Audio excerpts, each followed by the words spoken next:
Chile es un país tan largo que si lo estiraras de norte a sur, cruzaría casi todo un continente. Entre el desierto más seco del mundo y los glaciares más australes del planeta, nace una historia llena de resistencia, misterios y paisajes imposibles. ¿Sabías que en Chile hay lugares donde no cae una gota de lluvia por décadas y aún así la vida encuentra una forma de existir? Pues esa mezcla de extremos dio forma a uno de los países más fascinantes de la Tierra. Hoy te llevaré a descubrir cómo Chile se convirtió en lo que es. ¿Listo para viajar? Antes de empezar, suscríbete para no perderte nuestras historias épicas de países. 1. El comienzo en una tierra estrecha. Imagínate un país tan largo y delgado que parece una cinta pegada al borde de un continente. Ese es Chile.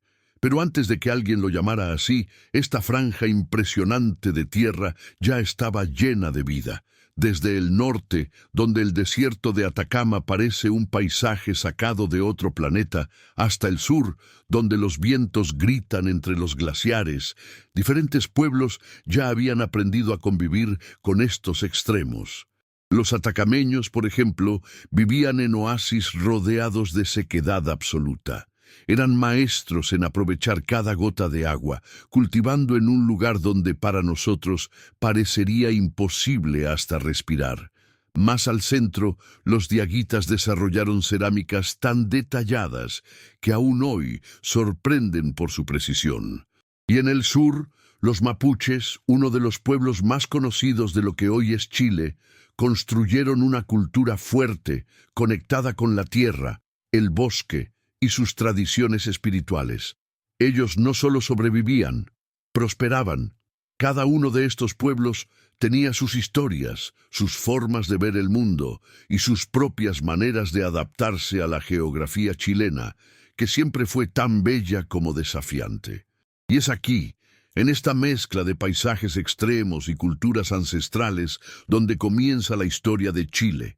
Una historia que desde o primeiro momento ya mostraba que este sería un país diferente a todos los demás. 2. La llegada de los españoles. Y cuando ya parecía que esa tierra estrecha tenía su propio ritmo, sucedió algo que cambiaría para siempre el destino de estos pueblos: la llegada de los españoles en el siglo XVI. Imagínate el contraste. Por un lado, culturas que llevaban siglos adaptándose a la naturaleza chilena.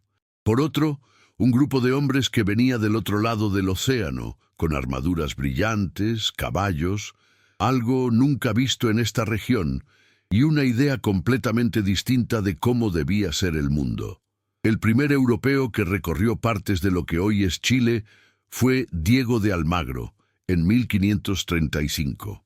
Pero su expedición fue tan dura, tan llena de frío, hambre y decepciones, que regresó pensando que ese territorio no tenía mucho que ofrecer.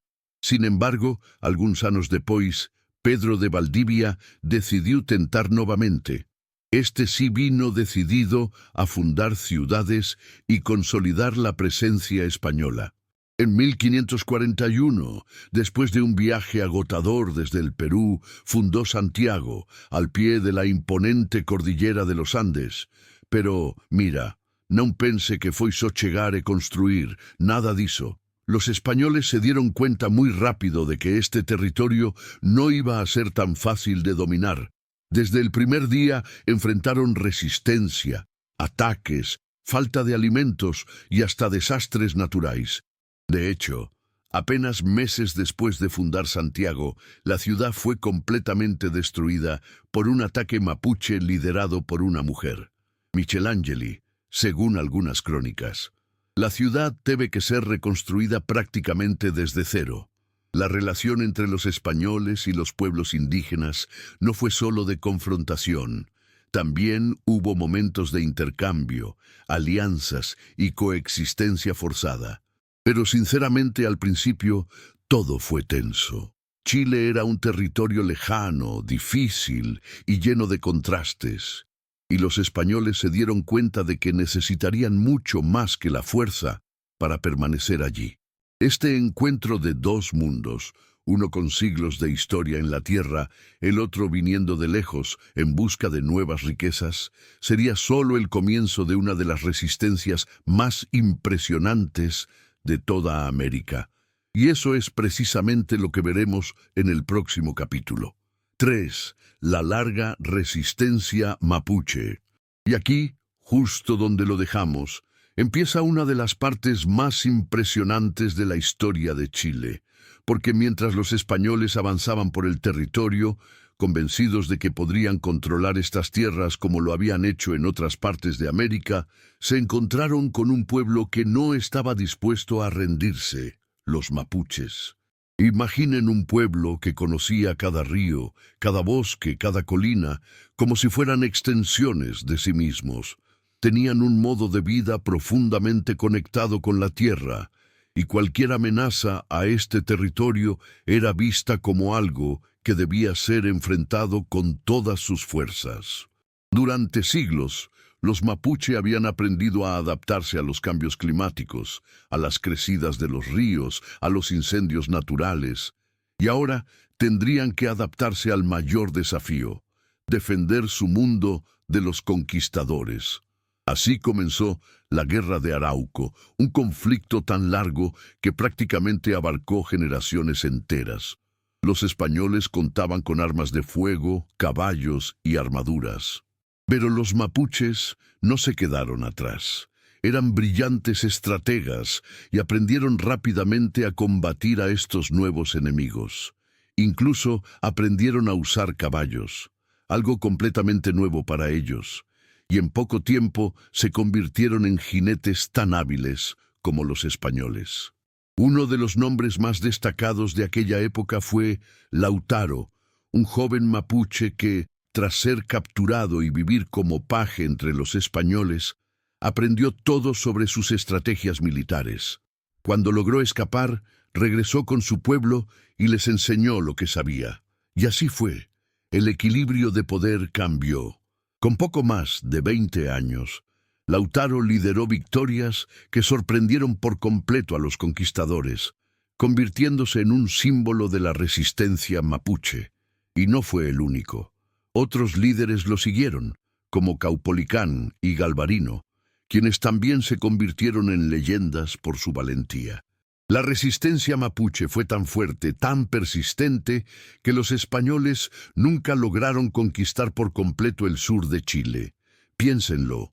Mientras vastas zonas de América estuvieron bajo dominio colonial, los mapuche mantuvieron su tierra, su cultura y su identidad durante siglos.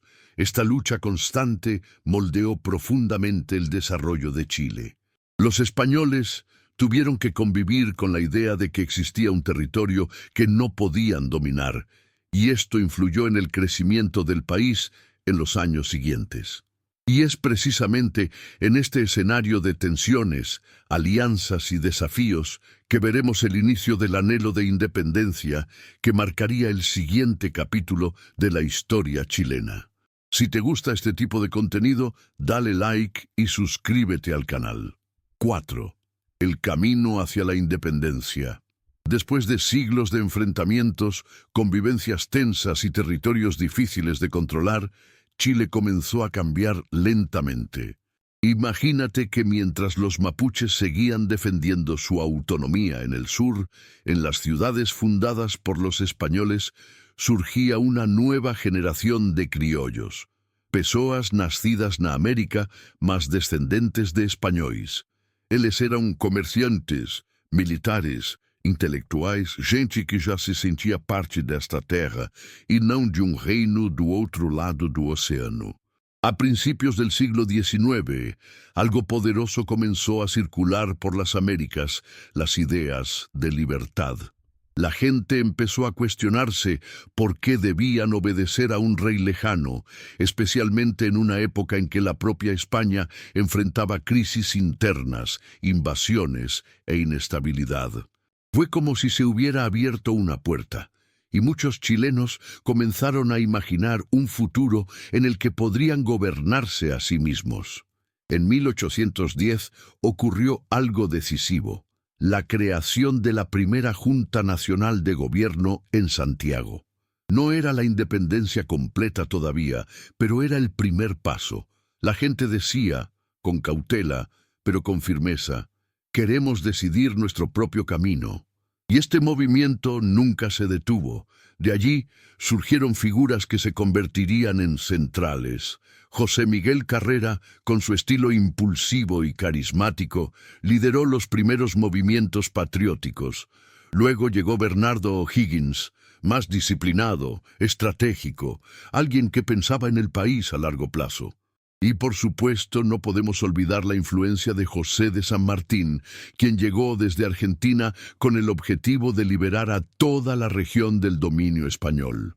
La lucha por la independencia no fue pacífica. Hubo duras derrotas, como el desastre de Rancagua en 1814, que obligó a muchos patriotas a huir a Mendoza.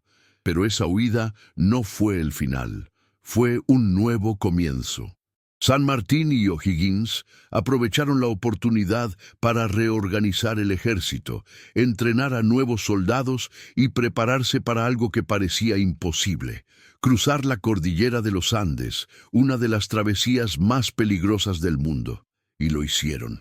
En 1817 cruzaron montañas heladas, vientos gélidos y alturas impresionantes, literalmente. Muchos soldados no sobrevivieron al frío, pero quienes lograron cruzar hicieron historia. Con esta brillante maniobra, ganaron la batalla de Chacabuco y recuperaron el control de Santiago. Finalmente, el 12 de febrero de 1818, Chile declaró oficialmente su independencia. Tras siglos de resistencia, conflicto y sueños, nació un país que, a partir de ese momento, comenzaría a construir su propia identidad. Y en el siguiente tema verán cómo este nuevo Chile aún tendría muchos desafíos que enfrentar antes de convertirse en una nación sólida. 5. El nacimiento de una nueva nación. Después de declarar la independencia, Chile no se convirtió mágicamente en un país organizado y estable. Nada de eso. Imagina que acabas de salir de una batalla gigantesca y de repente te das cuenta de que ahora tienes que construir una casa desde cero, sin planos, sin herramientas y con todo por hacer. Así se sentían los chilenos en ese momento. El nuevo Chile tuvo que decidir cómo quería ser. ¿Quién gobernaría? ¿Cómo serían las leyes? ¿Cómo organizar la economía, el ejército, la educación? Era como armar un enorme rompecabezas cuyas piezas aún no existían. Por lo tanto, los primeros años estuvieron llenos de debates, ideas diversas y mucha tensión. Bernardo O'Higgins, quien había liderado parte del proceso independentista, asumió el cargo de primer director supremo de Chile. Intentó modernizar el país, crear escuelas, organizar el ejército y abrir Chile al comercio internacional. Pero consideren esto: después de una guerra, la gente estaba cansada, preocupada, y cada grupo tenía diferentes expectativas para el futuro. Algunos lo consideraban demasiado autoritario, otros querían cambios más rápidos. Poco a poco, la presión política aumentó, y O'Higgins finalmente renunció en 1823. Y esto solo demostraba una cosa: el Chile independiente todavía buscaba su propio equilibrio. Mientras tanto, el país enfrentaba otros desafíos. La economía era frágil, las instituciones eran nuevas y diversos grupos intentaban influir en el rumbo de la nación. Hubo períodos de inestabilidad, pequeños conflictos internos y disputas entre federalistas y centralistas, un debate común en la recién independizada América. Pero, aunque pueda parecer caótico, este período fue crucial. Chile estaba probando diferentes enfoques, aprendiendo de sus errores y aciertos, y construyendo gradualmente una estructura más sólida. En medio de todo esto, surgieron constituciones, reformas e intentos de encontrar un modelo que realmente se ajustara a las necesidades del país. Y mientras la política intentaba asentarse, algo importante comenzaba a suceder. Chile comprendió que necesitaba expandir su territorio, fortalecer sus fronteras y posicionarse entre las nuevas naciones de Sudamérica. Esto allanaría el camino para los conflictos, las negociaciones y las profundas transformaciones que se producirían en el siglo XIX. Y eso es exactamente lo que vamos a ver en el próximo tema, cuando Chile entra en una de las guerras más importantes de su historia. 6. La expansión y la Guerra del Pacífico. A medida que Chile se iba organizando como nación, comenzó a mirar más allá de sus fronteras. El norte del país, especialmente el desierto de Atacama, era una zona que, aunque árida e inhóspita, escondía algo que cambiaría para siempre el futuro de la región. Minerales valiosos, como el salitre y el guano, recursos altamente cotizados para la agricultura y la industria mundial del siglo XIX. Pero aquí viene lo complicado. Gran parte de esta región estaba en disputa entre Chile, Bolivia y Perú. Cada país tenía sus propios mapas, tratados antiguos e intereses económicos. En otras palabras, un territorio aparentemente vacío se convirtió en un escenario de tensiones. En 1879, después de años de desacuerdos y negociaciones tensas, estalló la Guerra del Pacífico, un conflicto que enfrentó a Chile contra Bolivia y Perú. Hola, esa não foi uma guerra qualquer. Foi um conflito que redefiniu completamente as fronteiras do Pacífico Sul e marcou profundamente a identidade chilena. Chile, con su armada organizada y su creciente ejército, logró rápidamente dominar el mar. Y esto fue crucial. Quien controlaba el océano controlaba la ruta de abastecimiento. La famosa batalla naval de Iquique, con la heroica acción de Arturo Prat, se convirtió en uno de los episodios más recordados de la historia chilena, un símbolo de valentía, incluso ante la derrota en esa batalla específica. Tras asegurar el control del mar, las fuerzas chilenas avanzaron por tierra, enfrentando duras batallas como Tacna y Arica, para luego internarse en territorio peruano hasta llegar a Lima en 1881. La guerra fue larga, agotadora y llena de sacrificios para todos los bandos involucrados. Al finalizar el conflicto, Chile salió victorioso e incorporó territorios ricos en recursos minerales. Bolivia perdió su acceso al mar, algo que aún influye en su política exterior, y Perú también cedió parte de sus regiones meridionales. Fue un período de profundos cambios, conquistas territoriales e intensos debates sobre el futuro. Pero, aunque Chile ganó nuevas tierras y recursos, la guerra dejó cicatrices duraderas en las relaciones entre los tres países. Relaciones que poco a poco fóranse reconstruindo, mas que sempre carregaran un eco de ese pasado. Y con el fin de la guerra, el Chile que surgió era un país más grande, más rico en recursos y preparado para entrar en una nueva fase de prosperidad económica que cambiaría completamente su estructura social. 7. El auge del salitre. Después de la Guerra del Pacífico, Chile no solo había ganado territorio, había ganado acceso a una de las riquezas más importantes de la época, algo que transformaría completamente la economía del país: el salitre. Imagínense esto, a finales del siglo XIX y principios del XX, el salitre era como el oro blanco. Se utilizaba para fertilizar cultivos en todo el mundo y sin los fertilizantes industriales modernos, era esencial para asegurar la alimentación de millones de personas. Además, el salitre también se utilizaba para fabricar pólvora. En otras palabras, era un producto estratégico y altamente rentable. Y fue justamente en las tierras que Chile ganó tras la guerra donde se concentraban los mayores yacimientos de este recurso. Así empezó una era de prosperidad impresionante. Cidades inteiras surgiram do nada, en pleno deserto, como oficinas salitreras, onde viviam milhares de trabalhadores chilenos, bolivianos, peruanos y até europeos. Imagínate vivir allí.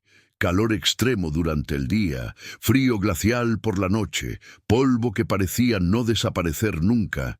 Pero, al mismo tiempo, era donde todo sucedía. Los talleres tenían teatros, mercados, escuelas, fiestas.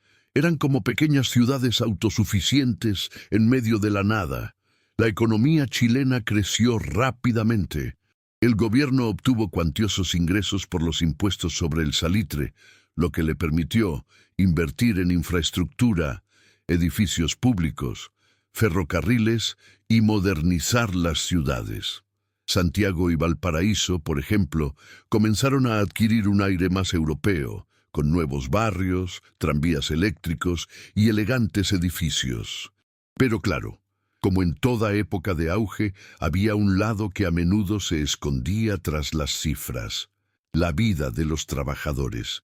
Las jornadas eran largas, los salarios variaban y las condiciones en el desierto eran extremadamente duras. Muchos vivían en sencillas casas de madera, siempre rodeados de polvo y con poca agua, un recurso preciado en aquella región. Aún así, las minas de salitre se convirtieron en un símbolo de oportunidades para miles de familias. El gran punto de inflexión llegó más tarde, cuando científicos alemanes descubrieron cómo producir fertilizantes sintéticos en el laboratorio, algo que revolucionó por completo el mercado mundial. Y por supuesto, cuando surge un producto artificial barato, el natural pierde valor. Poco a poco, el nitrato chileno dejó de ser tan esencial y la economía del país se enfrentó a un shock inesperado. Este otoño marcaría el inicio de una fase de incertidumbre y profundos cambios sociales en Chile, abriendo camino a nuevas tensiones, movimientos populares y transformaciones políticas a lo largo del siglo XX. Y eso es exactamente lo que veremos en el próximo capítulo. ¿Quieres más historias de países? Entonces, suscríbete ahora mismo. 8. La crisis del salitre y sus consecuencias.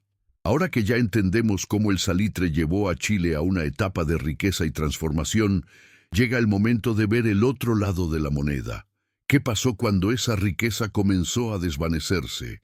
Y te lo digo desde ya, este es uno de esos momentos históricos en los que parece que todo lo que estaba firme empieza a temblar.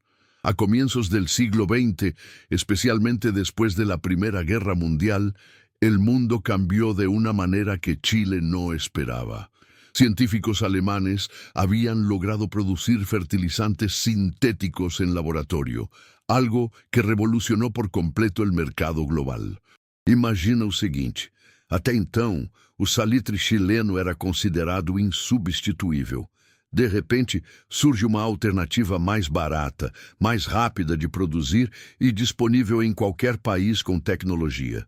Fue como si alguien hubiera apagado poco a poco la luz que iluminaba toda una era, y así los ingresos del Estado chileno comenzaron a disminuir. Las minas de sal, antes llenas de actividad, comenzaron a cerrar una tras otra. Aquellos talleres que parecían ciudades animadas en medio del desierto se estaban quedando vacíos, silenciosos, como si el tiempo se hubiera detenido allí. Muchos trabajadores perdieron sus empleos y tuvieron que abandonar el desierto, llevándose consigo solo el recuerdo de una época que había sido de esperanza y prosperidad. La crisis del salitre no solo afectó a las familias, sino a todo el país. La economía, que dependía en gran medida de este recurso, enfrentó profundas dificultades.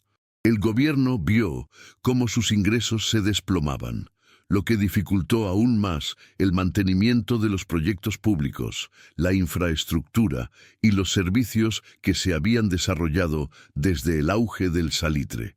Esta situación generó tensiones sociales, protestas y un sentimiento general de incertidumbre. Mucha gente comenzó a exigir mejores condiciones de vida, trabajos más dignos y oportunidades que simplemente no existían en ese momento. Fue un periodo de transición difícil, en el que Chile necesitó replantear sus rumbos económicos y sociales. Pero, como suele ocurrir en la historia, las crisis también abren puertas. Esta disminución del salitre obligó al país a buscar nuevas formas de crecimiento, diversificar su economía y modernizar su estructura productiva. Todo esto preparó el terreno para las profundas transformaciones que marcaron el siglo XX en Chile, tanto en el ámbito social como en el político. Y son precisamente estos cambios, estas nuevas búsquedas y desafíos, los que nos llevan directamente al siguiente capítulo de esta historia. 9. La búsqueda de nuevos caminos económicos. Tras el duro golpe que representó la crisis del salitre, Chile se encontró ante un gran desafío: cómo reconstruir su economía. Y aquí es donde la historia se vuelve aún más interesante, porque es uno de esos momentos en los que un país necesita reinventarse, casi como cuando pierdes algo importante y te ves obligado a mirar a tu alrededor y descubrir nuevas posibilidades. Imaginen la situación: miles de trabajadores regresando del desierto, ciudades costeras buscando alternativas y un país entero preguntándose, ¿qué hacemos ahora? La respuesta no llegó de la noche a la mañana, por supuesto, pero poco a poco Chile comenzó a comprender que la clave estaba en la diversificación, es decir, en no depender de un solo recurso como había sucedido con el salitre. Una de las primeras áreas en cobrar impulso fue la minería del cobre. Si bien el cobre se conocía desde el siglo XIX, fue durante este período que comenzó a adquirir un papel central. Grandes empresas internacionales se establecieron en el norte del país, aportando tecnología, inversión y nuevos empleos. El cobre comenzó a ser llamado la tierra de Chile, algo que sin duda aún hoy se escucha. Y a diferencia del salitre, el cobre tuvo una demanda creciente a nivel mundial debido a los avances en la electrificación y la industria moderna. Pero la minería no era la única vía. El país también invirtió en el desarrollo industrial interno. Surgieron fábricas y pequeñas industrias, junto con políticas destinadas a fortalecer la producción nacional. Muchas ciudades que antes dependían del comercio o la agricultura comenzaron a cobrar un nuevo impulso, con maquinaria, trabajadores cualificados y nuevas oportunidades. La agricultura también experimentó transformaciones. Con nuevas técnicas e inversiones, Chile comenzó a expandir su producción de frutas, vinos y productos agrícolas destinados a la exportación. Esta modernización, lenta pero constante, sentó las bases de lo que hoy conocemos como el poderoso sector agroexportador chileno. Y por supuesto, estos cambios no se produjeron sin debate. Se debatió sobre cómo distribuir mejor los recursos, cómo garantizar empleos más estables y cómo proteger la economía de futuras crisis. Pero, en general, este periodo representó una búsqueda activa y decidida de nuevos caminos, un esfuerzo nacional para no repetir el error de depender de un solo recurso natural.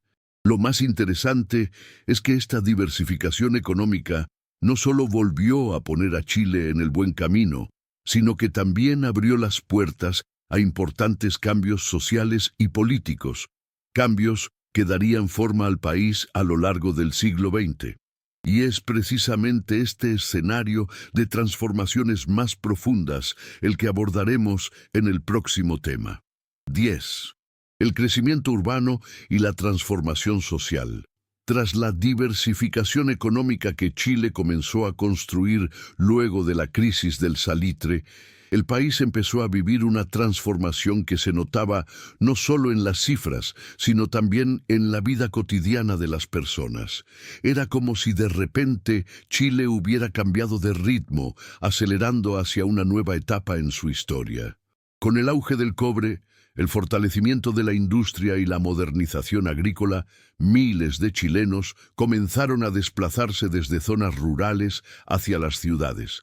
Santiago, Valparaíso y Concepción crecieron rápidamente, llenándose de trabajadores, comerciantes, estudiantes y familias enteras en busca de nuevas oportunidades.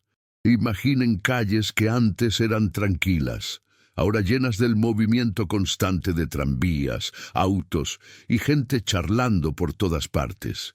Era un Chile más urbano, más moderno, más conectado. Este crecimiento trajo consigo importantes desafíos. Las ciudades no estaban completamente preparadas para recibir a tanta gente. Surgieron barrios precarios, junto con problemas de vivienda, transporte y servicios básicos. Pero, al mismo tiempo, este proceso también abrió espacio para algo fundamental: la formación de una sociedad más diversa y más consciente de sus derechos.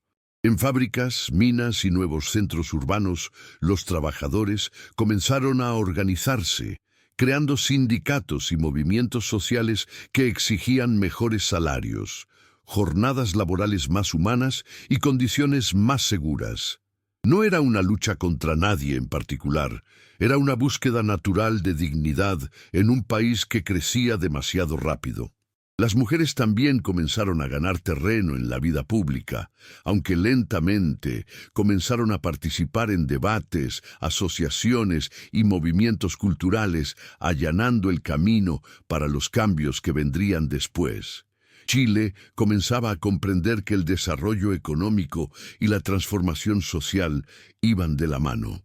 Y como suele ocurrir en cualquier sociedad que cambia de forma tan acelerada, estos nuevos actores sociales empezaron a influir en la política, dando origen a debates sobre educación, trabajo, salud y participación ciudadana. Nada disso acontecia de maneira brusca. Era como uma grande onda que pouco a pouco ia remodelando a costa inteira. Este período marcó el nacimiento de un Chile más urbano, más complejo y más plural. Y es precisamente esta nueva diversidad la que preparará el terreno para los conflictos, logros y decisiones cruciales que veremos en los próximos capítulos. 11. Nuevas ideas y la búsqueda de identidad nacional. Con un país que crecía rápidamente y una sociedad cada vez más diversa, Chile comenzó a vivir un momento de efervescencia intelectual y cultural. Era como si de repente todos estivesen facendo a mesma pergunta: ¿qué significa ser chileno en este nuevo Chile que estamos construyendo? Y esta pregunta abrió la puerta a uno de los periodos más ricos en pensamiento, arte y debate social en la historia del país. En las ciudades, especialmente en Santiago y Valparaíso, surgieron grupos de escritores, poetas, periodistas, estudiantes y profesores que comenzaron a discutir de todo: educación, trabajo, cultura, derechos civiles, desarrollo económico e incluso el papel de Chile en el mundo. Fue como si el país hubiera entrado en una especie de despertar, un momento en el que la gente quería comprender más, cuestionar más y participar más. La literatura chilena experimentó un auge extraordinario. Poetas como Gabriela Mistral y Pablo Neruda comenzaron a cobrar relevancia, llevando la voz y la sensibilidad chilenas más allá de las fronteras del país. Sus obras hablaron de amor, dolor, injusticia y esperanza, y contribuyeron a construir una profunda identidad cultural, llena de emoción y simbolismo. Imagínense el poder de eso. La gente comenzó a reconocer partes de sí mismos en las palabras de esos escritores. Al mismo tiempo, nuevas ideas políticas comenzaron a circular con mayor fuerza, impulsadas por el crecimiento urbano y las transformaciones sociales que vimos en el tema anterior. Trabajadores, estudiantes e intelectuales debatieron diferentes propuestas para mejorar la vida en el país. Y como siempre ocurre en las sociedades en transformación, surgieron visiones distintas, algunas más conservadoras, otras más progresistas, pero todas intentaban responder al mismo desafío: seguir el ritmo de un Chile en constante evolución. La educación también cobró importancia. Las escuelas y universidades comenzaron a recibir más estudiantes, lo que fomentó el pensamiento crítico y la formación de nuevos profesionales. Las discusiones que surgían en las aulas se extendieron a cafés, plazas y periódicos, creando un ambiente donde las ideas circulaban con más libertad que nunca. Y no podemos olvidar la cultura popular. La música, las fiestas tradicionales e incluso el habla popular comenzaron a adquirir nuevas expresiones, mezclando influencias del campo, la ciudad y las diferentes comunidades que conformaban el país. Esta mezcla, llena de contrastes, moldeó un Chile más unido en su diversidad. Todo esto, arte, política, debates sociales y educación, contribuyó a un momento crucial: la construcción de una identidad nacional moderna, un sentido de pertenencia que unió a los chilenos en medio de tanto cambio. Y ese escenario vibrante, lleno de nuevas ideas, sería el telón de fondo de los importantes acontecimientos políticos y sociales que estaban por marcar el siglo XX en Chile. Aprovecha y activa la campanita para no perder ninguna de nuestras próximas historias. 12. Los desafíos políticos del siglo XX. A medida que Chile entró en el siglo XX con nuevas ideas, una identidad cultural más fuerte y una población cada vez más urbana, también surgieron importantes desafíos políticos. Es casi como cuando una familia crece demasiado rápido. Surgen nuevas necesidades, nuevas opiniones, y hay que aprender a convivir, negociar y decidir juntos. El país entró en un período marcado por intensos debates sobre el futuro. Los partidos políticos cobraron fuerza, representando a diferentes grupos sociales, trabajadores que exigían mejores condiciones, agricultores que buscaban apoyo, empresarios que abogaban por la estabilidad económica y movimientos sociales que exigían cambios educativos y culturales. Y esto no fue algo negativo, sino todo lo contrario. Fue una señal de que Chile estaba madurando políticamente, ampliando su capacidad de debate y participación. A lo largo de estas décadas, los gobiernos se han enfrentado al reto de equilibrar el crecimiento económico, los derechos sociales y la estabilidad institucional. Algunas decisiones generaron apoyo, otras generaron descontento, pero todo fue parte de un proceso natural de construcción democrática. Y, como en cualquier país, hubo momentos de calma y momentos de tensión, períodos de mayor armonía y períodos de profundo desacuerdo. Los trabajadores comenzaron a organizar huelgas, marchas y reuniones, reclamando derechos como horarios laborales más justos, seguridad en las minas y salarios más equilibrados. Las universidades se convirtieron en centros de pensamiento crítico, donde los estudiantes debatían ideas que influirían en todo el país. La prensa adquirió un papel aún más importante, difundiendo opiniones diversas y ampliando el espacio para el debate público. También se produjeron crisis económicas mundiales, como la Gran Depresión de 1929, que afectaron duramente a Chile, causando desempleo, una caída de las exportaciones y un aumento de la desigualdad. Estas dificultades exigieron respuestas rápidas y creativas y sometieron al gobierno a una gran presión. Era como navegar en un barco mientras una tormenta azotaba por todos lados. A lo largo de las décadas se ensayaron diferentes proyectos políticos. Algunos buscaban fortalecer el Estado, otros abogaban por una mayor libertad económica. También hubo propuestas destinadas a ampliar la educación, modernizar la infraestructura y mejorar la vida en las zonas rurales y urbanas. Ninguna de estas visiones dominó por completo. Todas compitieron y chocaron dentro de un país que intentaba encontrar su propio equilibrio. Lo más importante es que este período, repleto de debates, transformaciones e incluso conflictos, preparó el terreno para los acontecimientos decisivos que se producirían en las décadas siguientes. Chile se estaba convirtiendo en un país cada vez más politizado, consciente de sus necesidades y decidido a forjar su futuro.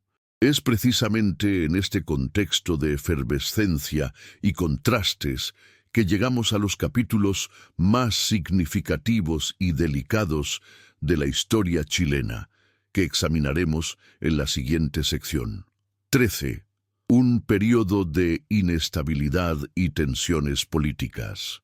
Al entrar en las décadas centrales del siglo XX, Chile vivía un momento en el que todas esas ideas, debates y transformaciones sociales que vimos en el tema anterior empezaban a converger y a veces a chocar.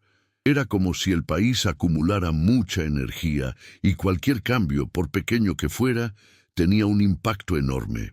La vida política se intensificó. Diversos grupos trabajaron para convencer a la sociedad de que sus propuestas eran las mejores para el futuro del país.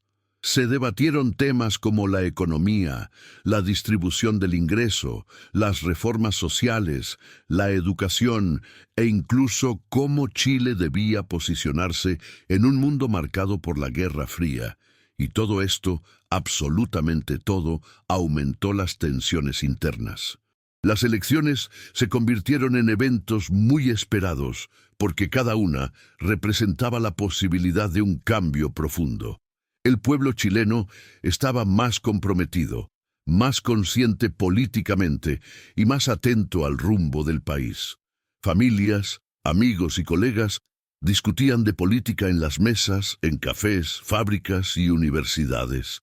Era un Chile que despertaba, pero también dividido. La economía enfrentó fluctuaciones constantes.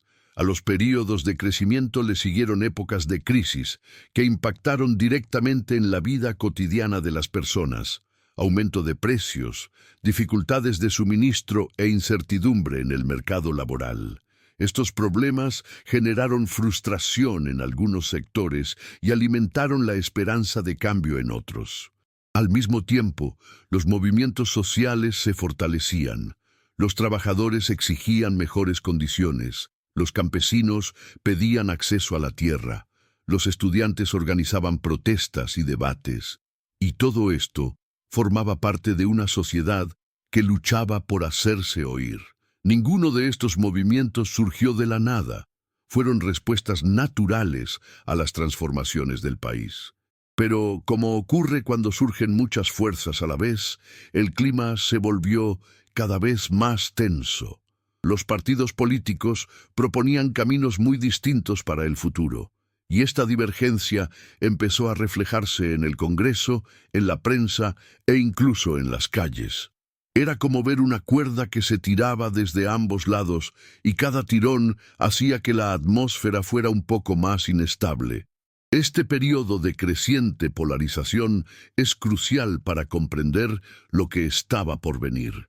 Chile entraba en una fase decisiva, en la que las decisiones tomadas y las tensiones acumuladas tendrían consecuencias profundas y duraderas. Y es precisamente esa atmósfera cargada la que nos conduce al siguiente capítulo, uno de los más sensibles y discutidos de la historia chilena. 14. Un golpe de Estado y un cambio de rumbo total. Las tensiones políticas que se venían acumulando durante años finalmente llegaron a un punto crítico en 1973, cuando Chile vivió dos momentos más marcantes y dolorosos de toda su historia contemporánea. Un golpe de Estado que mudó completamente el rumbo del país. Hasta este punto, hemos visto lo dividido que estaba Chile, con intensos debates sobre la economía, las reformas y el futuro. Pues bien, este clima de polarización terminó por estallar. El 11 de septiembre de 1973, las Fuerzas Armadas, lideradas por el general Augusto Pinochet, tomaron el poder y derrocaron al gobierno del presidente Salvador Allende, quien había sido elegido democráticamente. Fue un día que muchos chilenos jamás olvidarán. Imágenes del Palacio de la Moneda envuelto en humo dieron la vuelta al mundo, mostrando que el país entraba en una nueva etapa. Una etapa difícil, cargada de profundos cambios y consecuencias que afectarían a toda la sociedad. Con el golpe se instauró una junta militar que tomó el control del Estado. Se disolvió el Congreso, Se prohibieron los partidos políticos y muchas instituciones democráticas dejaron de funcionar como antes. Fue el comienzo de un período de gobierno autoritario que duraría unos 17 años. En esa época, la vida pública experimentó una transformación completa. Se restringieron las libertades civiles y muchas personas, especialmente aquellas vinculadas a movimientos sociales o partidos políticos, enfrentaron persecución, encarcelamiento y exilio. Fue, sin duda, un capítulo muy doloroso y complejo en la historia chilena. Mientras tanto, la economía experimentó profundos cambios. Los asesores económicos, conocidos como los Chicago Boys, propusieron un modelo completamente diferente al que Chile había adoptado hasta entonces. Este modelo incluía privatizaciones, la apertura al mercado internacional y la reducción del papel del Estado en la economía. El resultado de estas políticas ha generado debate hasta el día de hoy. Algunos sostienen que impulsaron el crecimiento económico y modernizaron el país, mientras otros destacan que aumentaron las desigualdades y debilitaron sectores sociales. Y es importante recordar que estos debates todavía siguen vigentes porque reflejan diferentes perspectivas sobre lo que vivió Chile y cómo interpretar ese período. Durante esos años, la sociedad chilena experimentó sentimientos contradictorios: miedo, esperanza, incertidumbre, progreso económico para algunos sectores, penurias para otros y una división que dejaría profundas cicatrices. Era un Chile donde todo parecía tener dos versiones, dos caras, dos sentimientos, y entender eso es esencial para entender el país hoy. Con el paso del tiempo, comenzaron a surgir movimientos civiles que exigían el retorno a la democracia. La presión internacional aumentó. La sociedad debatió alternativas y poco a poco se abrió un camino para la transición. Y es precisamente esta transición, este retorno gradual a la democracia y al debate público, lo que veremos en el próximo tema. 15. La transición democrática y el Chile contemporáneo. Tras casi 2 décadas de régimen militar, Chile comenzó a vivir un proceso que cambiaría su destino una vez más: la transición hacia la democracia. Y a diferencia de los momentos abruptos del pasado, este fue un camino construido paso a paso, con diálogo, presión social y el creciente deseo de dejar atrás un período marcado por el dolor, la división y profundas transformaciones. El punto de inflexión fue el plebiscito de 1988.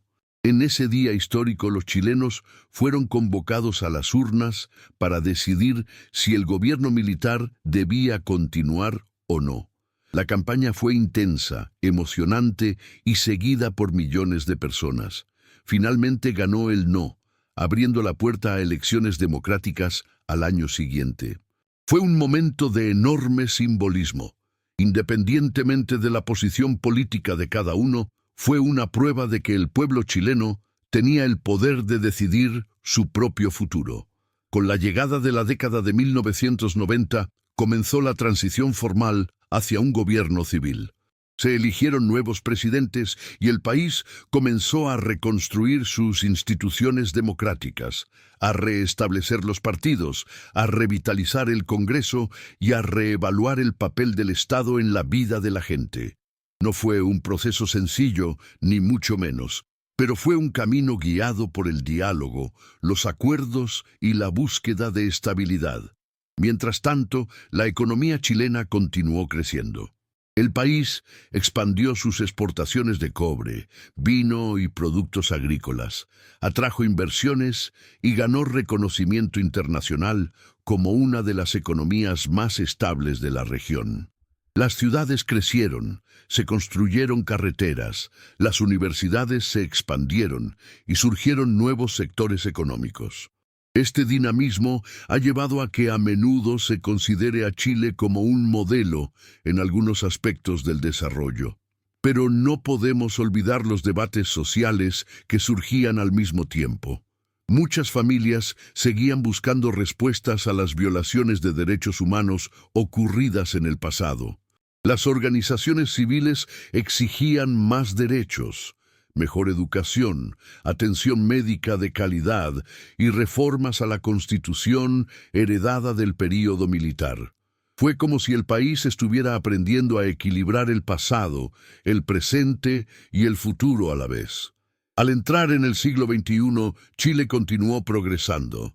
El país experimentó estabilidad democrática, alternancia de gobiernos, expansión de programas sociales y una presencia internacional cada vez más fuerte. Al mismo tiempo, surgieron movimientos estudiantiles y sociales que exigían cambios profundos, especialmente en educación, seguridad social y desigualdad, demostrando que la democracia estaba viva, activa y siempre abierta al debate. En los últimos años, Chile ha vivido un nuevo capítulo histórico, intensos debates sobre la necesidad de una nueva constitución. Este proceso estuvo marcado por votaciones, asambleas, debates públicos y, de nuevo, diferencias de opinión, algo completamente normal en cualquier sociedad democrática. Hoy, Chile se presenta como un país moderno, lleno de diversidad y orgullo cultural, con importantes desafíos, pero también con una enorme capacidad de reinvención. Desde los pueblos indígenas hasta la era digital, del salitre al cobre, de tiempos de división a momentos de esperanza, lo que nunca ha cambiado es la determinación del pueblo chileno. Y así, después de siglos de logros, dolor, transformaciones y renacimientos, Chile sigue escribiendo su historia, una historia hecha de montañas, desiertos, océanos y sobre todo de personas que nunca dejaron de soñar con un futuro mejor. Y así, entre montañas que parecen tocar el cielo y un océano que nunca duerme, Chile escribió una historia marcada por coraje, cambios y una identidad que nunca dejó de evolucionar. Un país que aprendió a levantarse después de cada desafío y a mirar siempre hacia adelante, incluso en los momentos más difíciles. Chile no es solo un territorio estrecho en el mapa, es la prueba viva de que, incluso en los extremos del mundo, pueden nacer pueblos fuertes, culturas brillantes y sueños que perduran por generaciones. La historia continúa. Y Chile sigue siendo uno de los lugares donde cada capítulo sorprende más que el anterior. Si te encantó este viaje por la historia de Chile, suscríbete y acompáñanos en los próximos capítulos del mundo.